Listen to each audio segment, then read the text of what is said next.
síndromes hipofisiarios, ¿ya? Recuerden que vamos a ver cada parte del eje endocrino, ya tanto en lo que es hiperfunción como es hipofunción. Y el día de hoy vamos a revisar esta parte de que son los síndromes hipofisiarios. Vamos a revisar los principales, ¿ya? Los principales síndromes y algunos términos que ustedes tienen que recordar.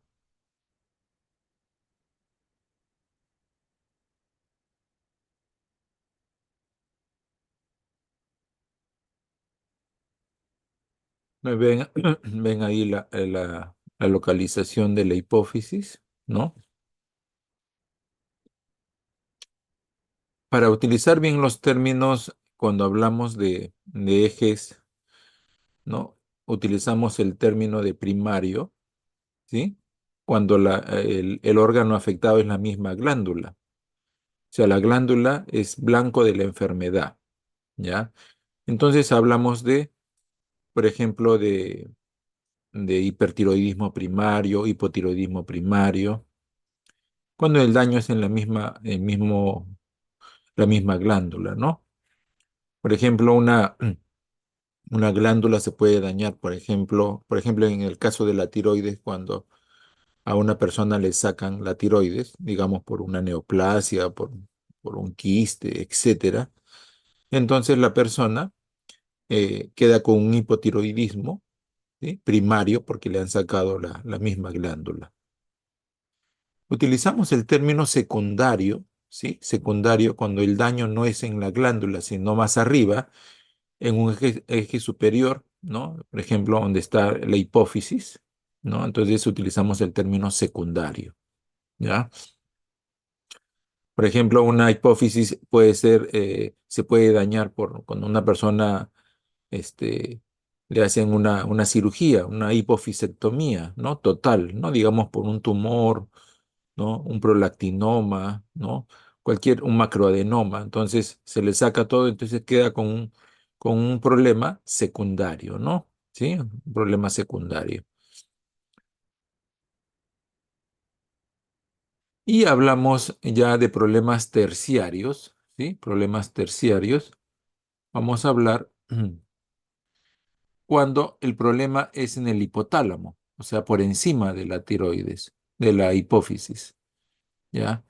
Y esta zona del hipotálamo se suele dañar por tumores que se llaman, por ejemplo, craniofaringioma, o cuando el paciente es sometido a radiación cerebral, por ejemplo, un tumor cerebral, y que ha dañado esa sección del hipotálamo. Entonces hablamos, ¿no? Hablamos de un problema terciario, ¿ya? Primario, cuando se daña la glándula, ¿no? Secundario, cuando se daña la hipófisis, y terciario, cuando se daña el hipotálamo, ¿ya? Entonces, eso hay que recordar, ¿ya? En el caso que estemos evaluando un problema de hipófisis, solo existen dos niveles: primario, lo que es hipófisis, y secundario, lo que es hipotálamo, solo en ese caso. Pero para el resto de casos, digamos el eje adrenal, el eje tiroideo, ¿no? O el eje gonadal, ¿no? Ahí sí hablamos de primario, secundario y terciario, ¿ya? Solo para este caso que vamos a revisar hoy día hipófisis, lo primario sería hipófisis y lo secundario sería hipotálamo, solo en este caso. Ahí ustedes tienen una imagen, ¿no? Una imagen de lo que es, ¿no? La hipófisis, la glándula hipófisis, con su parte anterior, casi 2/3 de volumen en la parte anterior, ¿sí? Y el lóbulo posterior, ¿ya? Ahorita vamos a ver, miren, y en la parte de arriba está el hipotálamo, ¿ya? Entonces, esta es la parte anatómica de la glándula hipófisis. Esta parte anterior se llama adenohipófisis y la parte posterior, más pequeña, se llama neurohipófisis o cara posterior, ¿ya? Cada una es responsable de diferentes hormonas. Por ejemplo, las hormonas que secreta la adenohipófisis, está la hormona adenocorticotropa, la CTH, ¿sí? La hormona estimulante de la tiroides, la TSH, la hormona de crecimiento, ¿no? La GH, las hormonas gonadotrópicas, donde está la prolactina, la LH y la FSH, la folícula estimulante. Todo este grupo de hormonas son de la adenohipófisis, ¿ya? La parte posterior, que es la neurohipófisis, es responsable solo de dos hormonas, ¿no? ¿No? La hormona arginina vasopresina, ¿sí? La ADH y la oxitocina. Cada uno tiene diferente función. Entonces, esta hormona ADH o llamada también arginina vasopresina o hormona antidiurética es producida por la neurohipófisis, ¿ya? Y acá en la adenohipófisis todo esto está acá, ¿no? Por ejemplo, está la hormona de crecimiento, la TSH, la FSH, que son gonadotropinas, ¿no? La LH, la prolactina, la ACTH y la MSH, que se encarga de estimular a los melanocitos. Todo este grupo forma parte de la adenohipófisis o hipófisis anterior, ¿ya? Entonces estamos revisando la parte anatómica. Los trastornos endocrinos, como les dije al inicio, ¿no? Pueden ser, ¿no? De hiperfunción, ¿ya? Por hiperfunción, ¿no? O por hipofunción de la glándula endocrina. Eso se cumple no solo para la hipófisis, sino también para la tiroides, para la suprarrenal, ¿no? Para los problemas gonadales también se cumple, ¿ya? Vamos a repasar un poquito los síndromes de hipofunción, ¿sí? Síndromes de hipofunción. O sea, cuando la glándula hipófisis está venida a menos. Ahora, recuerden, recuerden que normalmente puede haber, ¿no? Puede haber una deficiencia bioquímica. Cuando estamos hablando de hipófisis, a veces es una o dos o más hormonas, ¿ya? No necesariamente una sola, pueden haber varias. De tal manera que cuando existen ya varias, digamos unas 3 hormonas comprometidas de la hipófisis, hablamos de panhipopituitarismo, ¿sí? Entonces, casi todas las hormonas hipofisiarias se ven dañadas, entonces hablamos de un panhipopituitarismo, o sea, una hipofunción, ¿sí?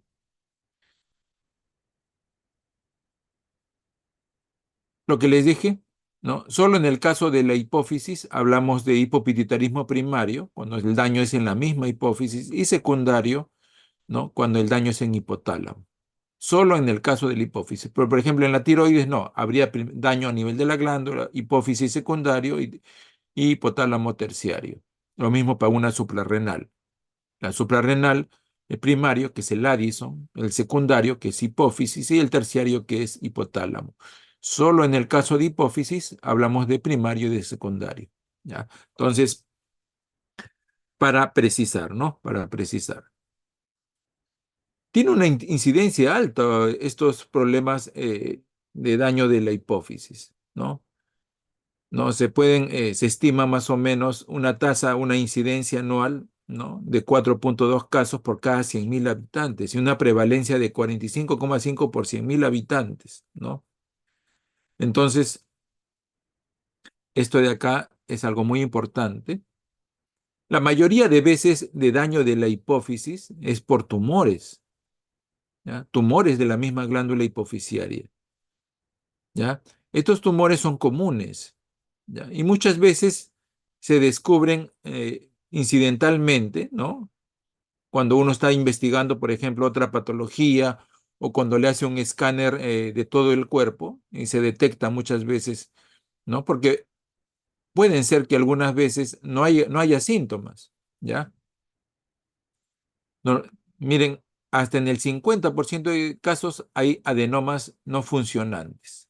Ya puede haber adenomas, o sea, tumores o sea, que no dan trastorno hormonal, por eso que muchas veces no dan clínica. Entonces, a veces el diagnóstico se hace incidentalmente, ¿no?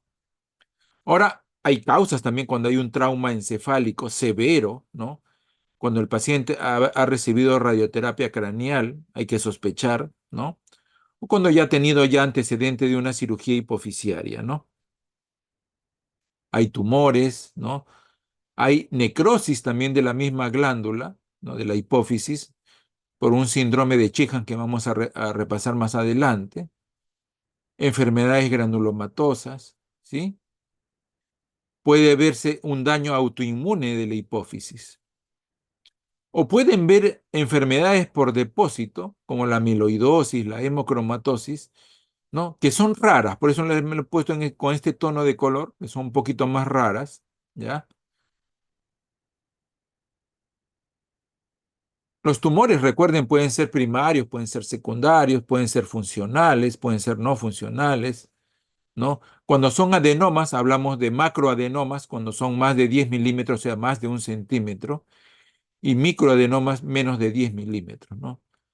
Estos macroadenomas a veces dan un cuadro clínico porque están comprimiendo muchas veces el quiasma óptico y la persona pierde, ¿no? Pierde la visión de los costados, ¿no? Una hemianopsia bitemporal puede tener este paciente. Entonces, miren, estamos repasando ya un poquito de las causas, ¿no? Que pueden dañar a la hipófisis. Bueno, muchas veces, como les digo, el diagnóstico se hace incidentalmente, ¿no? Pero muchas veces los síntomas pueden ir avanzando insidiosamente, ¿no? Y cuando se ven dañado varias zonas de la adenohipófisis que complica a varios ejes, ¿no? Poco a poco puede haber hasta combinación de las molestias en el paciente. Síntomas generales, ¿no? En la hipofunción, ¿no? Cuando hay una insuficiencia hipofisiaria, pueden haber síntomas generales como malestar, ¿sí? Cansancio, letargia incrementada, baja de la temperatura, hipotermia. El paciente puede bajar de peso, baja el apetito, puede haber dolor abdominal o molestias abdominales. Ya por presencia de tumores locales que estén comprimiendo, puede haber dolor de cabeza, alteraciones visuales, ¿no? Si el tumor llega a dañar, ¿no? A dañar la silla turca, ¿ya? Puede haber rinorrea de líquido cefalorraquídeo, ¿no? Un líquido claro que puede venir por la nariz. En ese caso ya son tumores macroadenomas que están destrozando la parte ósea. Acá está la clínica, que es diferente, depende de la hormona que se está, ¿cómo se llama?, dañando. Por ejemplo, cuando hay deficiencia de TSH, ¿no? Hay bradicardia, bradisiquia, piel seca, caída de cabello, fatiga, intolerancia al frío, aumento de peso, ¿no? Cuando hay disminución de la ACTH, paciente está asténico, adinámico, hipotenso, hipoglicémico, con pérdida de peso, letargia, dolor abdominal. Entonces, cada hormona me va a dar un grupo, ¿no? A un grupo de molestias cuando está venida menos, cuando está en hipofunción. Uno tiene que tener, según los síntomas, tiene que tener una sospecha clínica, ¿sí? La sospecha clínica, ¿ya? Cuando hay la sospecha clínica que son varios ejes que se están comprometiendo, le hacemos un perfil hormonal, ¿ya? Recuerden, como les dije el día de ayer, los síntomas van a estar girando en cuanto a alteraciones en la voz, alteraciones en las funciones biológicas, alteraciones en el peso o en la talla. Entonces, cualquier molestia, ¿ya?, que sugiera alguna combinación de estos síntomas, nos lleva a una sospecha. Nosotros hacemos un perfil hormonal. Dosamos TSH, dosamos gonadotropinas, hormona de crecimiento, ACTH, dosamos prolactina. Vemos si algún eje está comprometido, ¿sí? ¿No? Así como estamos pidiendo, a la par también estamos pidiendo imágenes, ¿ya? Resonancia magnética de hipófisis, fondo de ojo, ¿no? Campos visuales, ¿sí? Y si encontramos ya el déficit hormonal, que sea parcial o total, empezamos con la terapia de reemplazo hormonal, ¿ya? Esto es más o menos el plan de trabajo, ¿no? Para un diagnóstico de hipofunción de hipófisis. Recuerden que la disminución de la secreción de hormonas hipofisiarias, estamos hablando de la hipófisis, ¿no? Generalmente afecta a muchos ejes, a muchos sistemas endocrinos. Y esto puede aumentar la morbilidad y la mortalidad del paciente, ¿ya?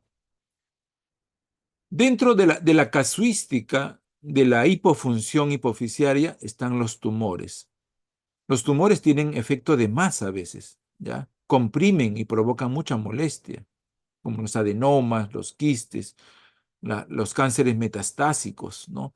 Y muchas veces mi paciente va a necesitar, ¿no? Una cirugía de esa zona, que es una cirugía bien delicada, ¿no?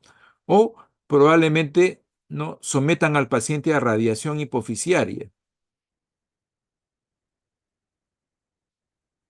Hay lesiones que pueden infiltrar la hipófisis, ¿no? Infecciones, ¿no? Lesiones como la hemocromatosis, miren, ¿no? La hemocromatosis puede dañar a la hipófisis. Mujeres que han tenido un parto donde han sangrado demasiado, ¿sí? Entonces se produce también una insuficiencia circulatoria a nivel de la hipófisis. Y el paciente empieza con un llamado síndrome de Sheehan, ¿no? En base al descubridor, ¿no? De este síndrome, ¿no? Que es una sumatoria de varios ejes: el eje gonadotrópico, el eje tiroideo, el eje adrenal, que se ven comprometidos, ¿ya? Entonces, el infarto hipofisiario, ¿no? Que es el síndrome de Sheehan, provoca lo que se llama normalmente un panhipopituitarismo, ¿ya? En este caso, de causa isquémica. Esta parte la vamos a dejar, ¿sí? Estamos viendo simplemente las lesiones que pueden dejar dañado. Por ejemplo, en el hipotálamo tenemos a los craniofaringiomas, a personas que han recibido radiación, ¿no? La sarcoidosis es una enfermedad granulomatosa que tiende a infiltrar también hipotálamo. El hipotálamo es muy susceptible al trauma encefálico. Paciente adinámico, con debilidad muscular, baja de apetito, intolerancia al frío, impotencia. Todo esto nos hace sospechar de que el paciente tenga alguna alteración hipofisiaria. Por ejemplo, cuando hay deficiencia de la hormona ACTH, ¿no? Esta hormona que es producida por la hipófisis, por la adenohipófisis, ¿qué va a tener mi paciente? Debilidad, una debilidad muscular, náuseas, baja de apetito, ¿sí? Fiebre puede tener. Pero lo que más llama la atención es la hipotensión postural. Estos pacientes generalmente están, ¿no? En cama, no tienen ganas de comer, no tienen ganas de caminar, ¿no? Se quedan a veces dormidos todo el día. Aquí estamos, miren, el eje del ACTH, ¿no? Y con la CRH que provoca el hipotálamo. Miren, cuando tenemos disminución del cortisol, ¿no? Acá, disminución del cortisol, ¿no? A nivel de la misma glándula adrenal, la respuesta va a ser aumentar el ACTH. Esa es la primera respuesta, aumentar el ACTH. Y, y básicamente, la estimulación de aumentar el CRH, ¿sí? Aumentar el CRH. Si baja el cortisol a nivel primario, aumenta el ACTH a nivel secundario, pero también aumenta el CRH a nivel terciario. Este es cuando el trastorno es primario, el trastorno es en la misma glándula. Cuando el trastorno es no en la glándula, sino en la hipófisis, o sea, secundario, ¿ya? Disminución de ACTH, ¿ya? ¿No? El hipotálamo responde aumentando el CRH, ¿ya? Y este aumento de CRH va a provocar, ¿no? Que, ¿no? El cortisol disminuya, porque es un problema secundario, ¿ya? Y cuando son problemas ya terciarios, ¿no? Tenemos un CRH disminuido, ¿no? Por ende, baja el ACTH y por ende baja también el cortisol, ¿ya? Entonces miren cómo se comporta diferente cada eje, ¿no? El eje primario para lo que es las hormonas corticotropas, ¿no? El eje secundario y el eje terciario son totalmente diferentes. Cuando hay problemas de insuficiencia adrenal primaria, daño en la misma glándula, hay hiperpigmentación, ¿no? Que no está presente cuando el problema es secundario, o sea, cuando el problema es en la hipófisis, no hay hiperpigmentación, es importante. En el primario hay hipercalemia, o sea, aumento del potasio, acá no, en el hipofisiario no. Está presente la hiponatremia, puede estar presente como puede estar ausente en la hipofisiaria. Puede haber acidosis en la primaria, en la otra no.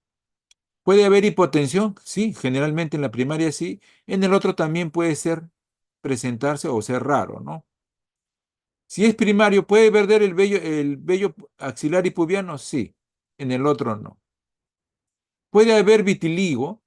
Sí, puede ser en el primario. En el otro es raro. La alopecia sí puede presentarse en el primario, ¿no? En el otro generalmente no se presenta. Ahora vamos a ver lo que es la hipofunción, ¿no? Pero por caída de la hormona de crecimiento, ¿ya?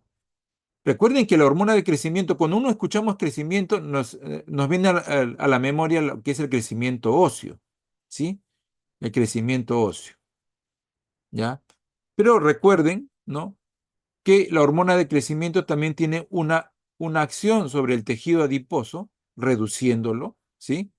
Aumentando la lipólisis, reduce, ¿no? La hormona de crecimiento.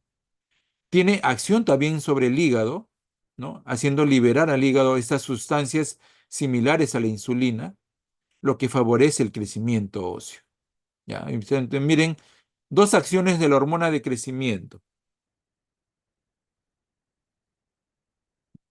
No hay hormona de crecimiento en hipofunción, ¿no? Mi paciente, ¿no? Va a tener disminución de la talla, ¿ya? La talla puede bajar por múltiples causas. La talla puede bajar por problema genético familiar, algo constitucional, ¿sí? Puede ser persona de talla baja, ¿ya? Puede ser que la persona haya nacido con un retardo de crecimiento intrauterino, pero también puede ser por el trastorno endocrino, ya sea por insuficiencia de la hormona de crecimiento o una hormona de crecimiento que se está produciendo pero que no tiene actividad biológica, ¿ya? Entonces, miren, todos los trastornos endocrinos que me pueden alterar a la hormona de crecimiento. Está el hipotiroidismo, la diabetes mal controlada, el exceso de glucocorticoides. Todo esto también me puede disminuir la hormona de crecimiento. Niños de talla baja, ¿sí? Niños de talla baja va a ser la causa. Acá tenemos otras causas de, de disminución de la talla. Trastornos a veces cromosómicos también dan talla baja, sin ser problemas hipofisiarios. En cuanto a hormona de crecimiento, puede ser que haya una insuficiencia congénita de la hormona de crecimiento, ¿ya? Puede ser que el niño haya nacido con un tumor hipofisiario o que tenga agenesia hipofisiaria, o sea, no haya, no haya nacido con un buen desarrollo hipofisiario, por eso que no va a producir muchas hormonas, especialmente la hormona de crecimiento está bien venida menos, por eso que los niños no alcanzan una talla adecuada, ¿ya? Y peor, ¿no? Si la persona ha tenido un panhipopituitarismo, también se va a ver implicada la hormona de crecimiento, ¿ya? Hay variantes también de insuficiencia de hormona de crecimiento en niños, ¿ya? Varias variantes, pero muchas de ellas en varios tipos de enanismo, ¿ya? Varios tipos de enanismo. Hay insuficiencia congénita de hormona de crecimiento que muchas veces retrasa la pubertad, ¿no? O da alteraciones en los genitales, ¿no? De las personas, ¿no? Hay insuficiencia también adquirida ya de hormona de crecimiento cuando, por ejemplo, secundario a un tumor hipotalámico hipoficiario.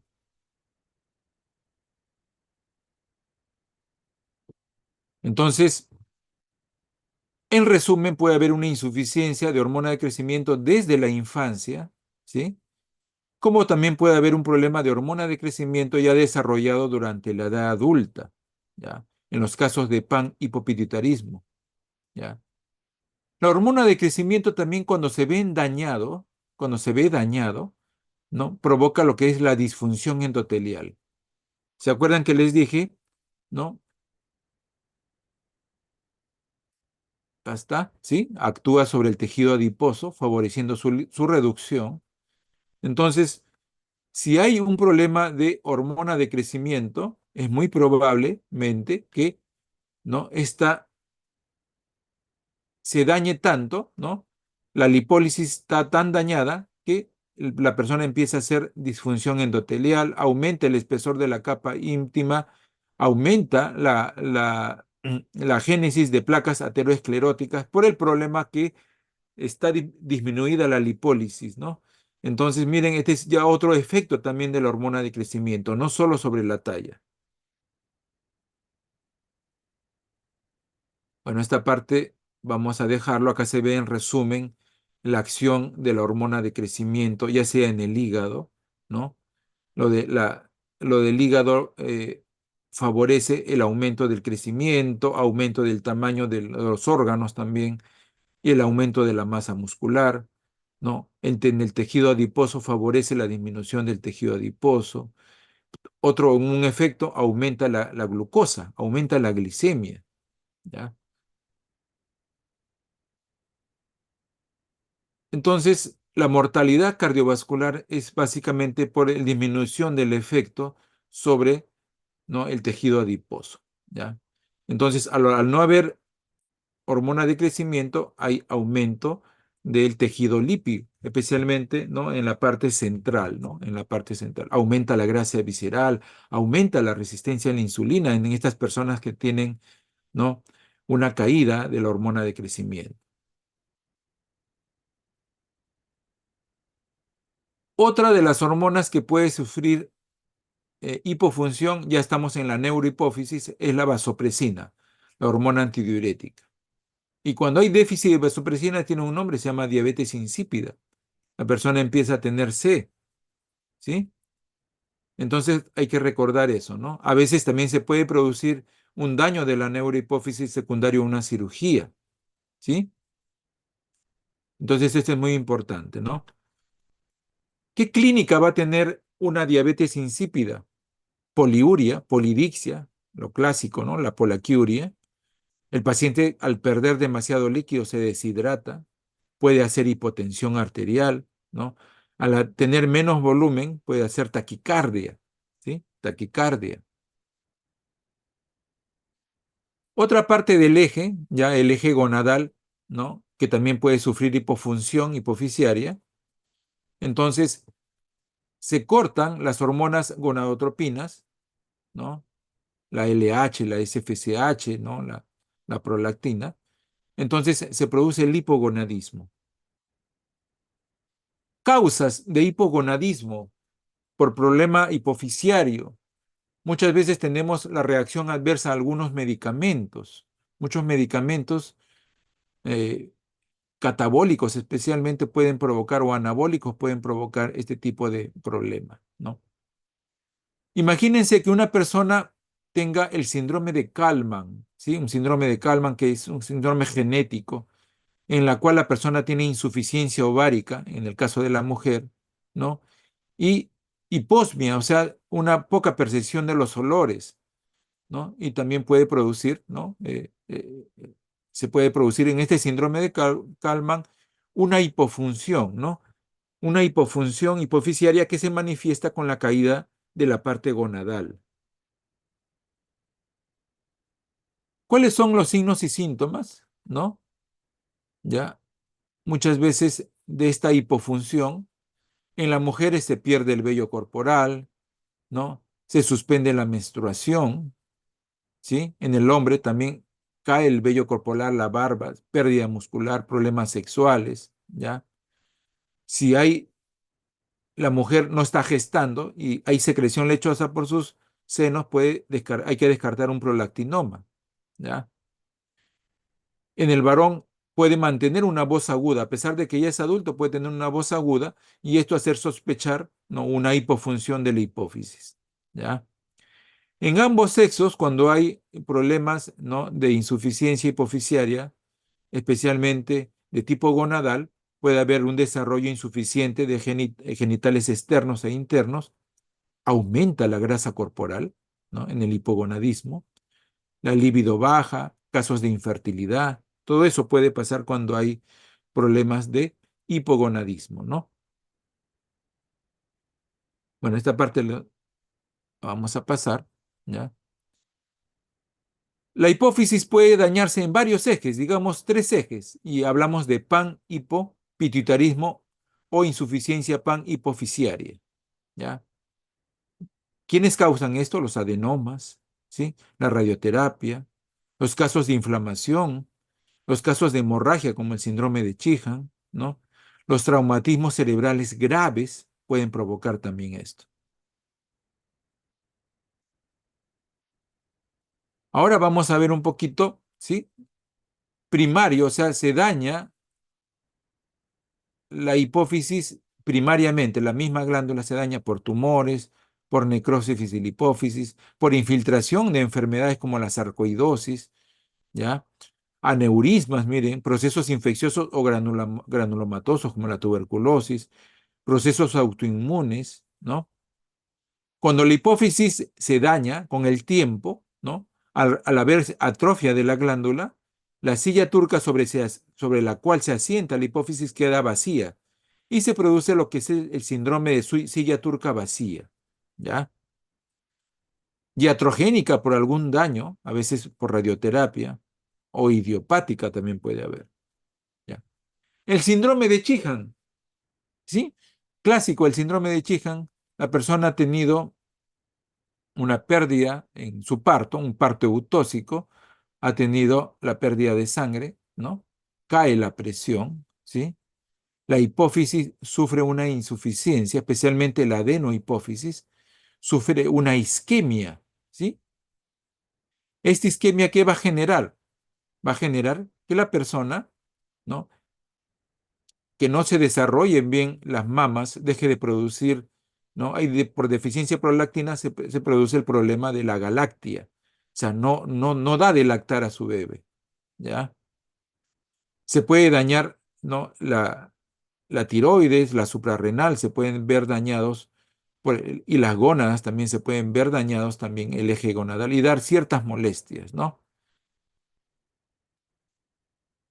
Por la caída de la prolactina en el síndrome de Sheehan puede haber agalactia, ¿ya? Por la caída de las gonadotropinas, la LH y la FSH, puede haber amenorrea.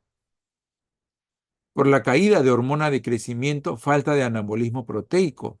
Persona puede bajar incluso de peso. Por la caída de la TSH, el paciente empieza a tener hipotiroidismo, ausencia de sudor, su metabolismo está bajo, se cansa rápido, sensibilidad al frío, se estriñe, ¿no? Puede tener mixedema incluso. Por deficiencia de la hormona ACTH, el paciente baja de peso, ¿no? Cambios en la personalidad, hipotensión, hipoglicemia, pérdida del vello axilar y púbico, astenia, falta de secreción sebácea, diarrea, palidez, disminución de la libido, ¿no? Estos pacientes también con Sheehan pueden tener también hiponatremias como parte del trastorno hidroelectrolítico. Puede despigmentarse, se puede se pueden aclarar las personas por el problema de que una de las hormonas que también cae es la MSH, o sea, la melanoestimulante. Y al caer la melanoestimulante, que también es producida por la adenohipófisis, la persona empieza a perder color, se empieza a aclarar, ¿no? Se produce una hipopigmentación. Hasta ahí, chicos, ¿tienen alguna pregunta? en lo que es hipofunción? ¿Alguna pregunta, alguna duda en lo que son los síndromes de hipofunción?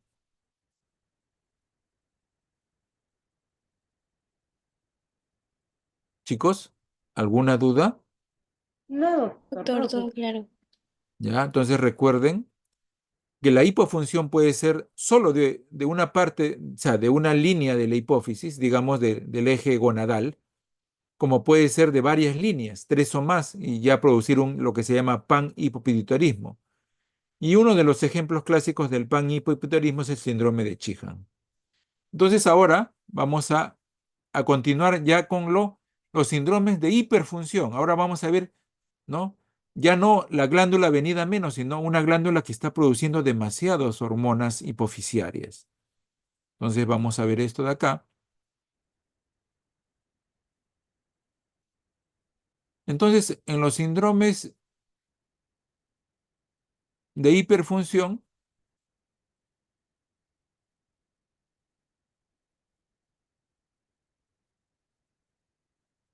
puede haber, por ejemplo, tumores, ¿no?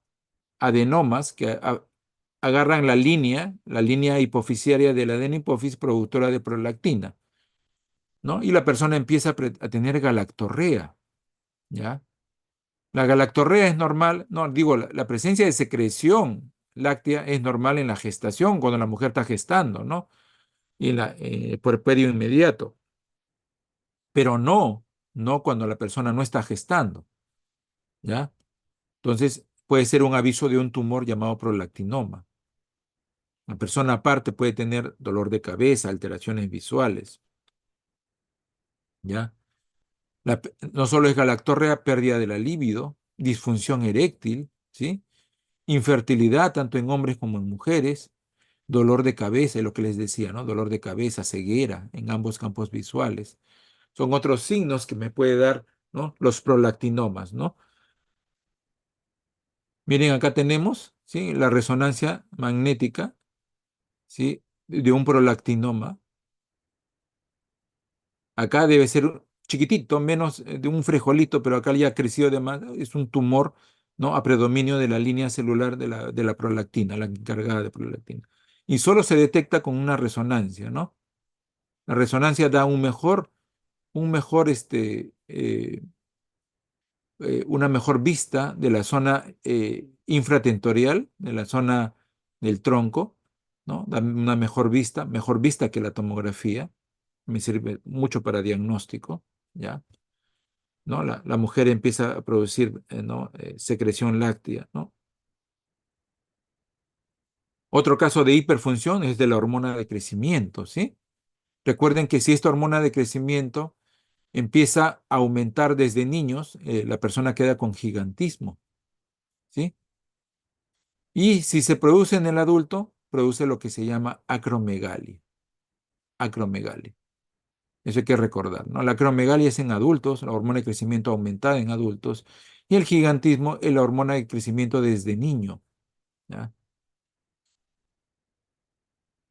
Clínica de la acromegalia. La acromegalia tiene su clínica, el prognatismo, ¿sí? Prognatismo, el crecimiento de la tiroides, ¿no? La presencia de acrocordones, esos tumorcitos chiquitos que salen en el cuello por resistencia a la insulina, transpiración excesiva, bastante sudor, ¿no? Megacolon, crecimiento del colon, artralgias, personas sufren de artralgias, ¿ya? La prominencia frontal, ¿sí? La prominencia frontal, rasgos gruesos faciales, crecimiento de la nariz, ¿sí?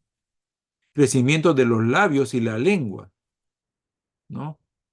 La lengua también crece en el hipotiroidismo. Crecimiento del corazón, ¿no?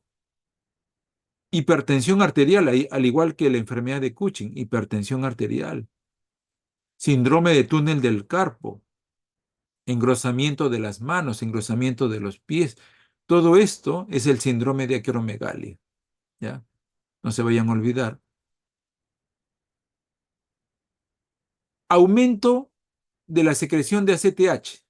A eso se le llama enfermedad de Cushing. Se le llama enfermedad de Cushing, ¿no?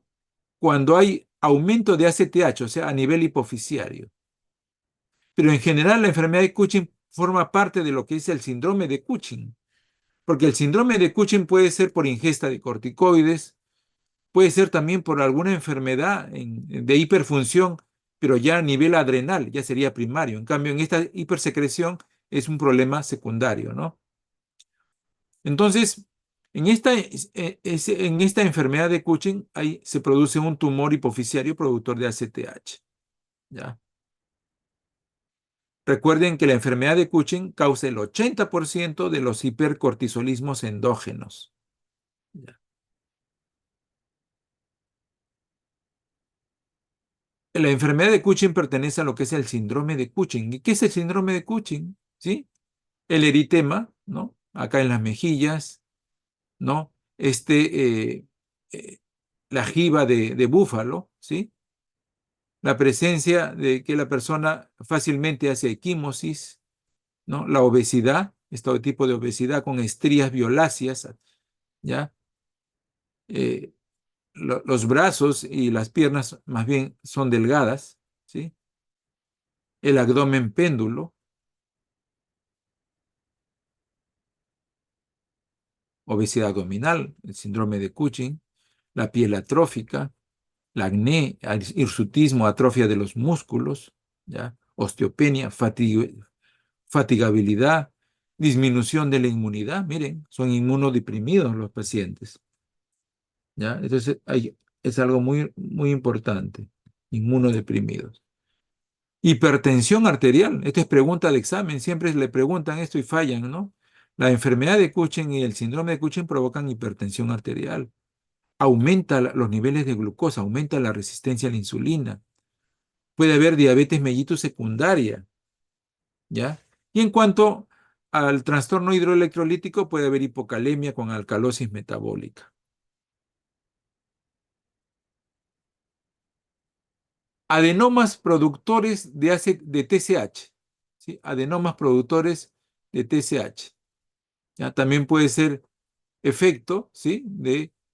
O sea, de TSH, a diferencia de que el daño es en el propio, ¿no? El paciente puede desarrollar bocio, ¿sí? Bocio, ¿ya? Pero no tiene oftalmos. Esa es una gran diferencia, no tiene oftalmos. A diferencia que el problema fuera en la glándula, pero como es secundario, hay bocio, pero sin esoftalmos, ¿ya? Son tumores, esos tumores productores de TSH son grandes, generalmente más de 10 milímetros, ¿ya? ¿Y cómo se hace el diagnóstico? Con niveles de T4 y T3 elevados. En cambio, el TSH puede estar normal o puede estar ligeramente elevado, ¿no? El diagnóstico del tumor se hace con resonancia magnética nuclear.